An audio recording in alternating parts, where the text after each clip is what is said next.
Mheshimiwa Naibu Spika, Jimbo la Tarime vijijini na halmashauri yake wana mapato makubwa.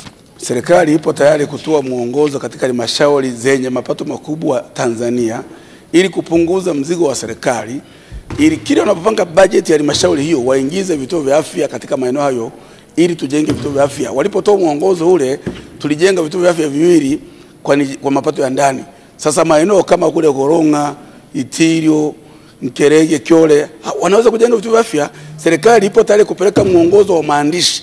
Kila bajeti ijayo inapokuja kwenye bunge hili, halmashauri ambayo ina mapato makubwa itenge fedha kujenga kituo cha afya kimoja au viwili na zahanati. Asante. Waziri. Mheshimiwa Naibu Spika, katika kila mwaka wa bajeti serikali huwa inatoa mwongozo wa bajeti, na kila mwaka wa fedha tunaelekeza halmashauri kutenga kiasi cha fedha kwa ajili ya miradi ya maendeleo. Kwa mfano, kuna halmashauri ambazo zina mapato chini ya bilioni 3 zinatenga 40% ya fedha kwa ajili ya miradi ya maendeleo. Kuna halmashauri ambazo zina mapato zaidi ya bilioni 5 zinatenga angalau 60% ya fedha za mapato ya ndani kwa ajili ya miradi ya maendeleo. Lakini ziko halmashauri zenye mapato makubwa zaidi zinatenga hadi 70% ya fedha zao za mapato ya ndani kwa ajili ya miradi ya maendeleo.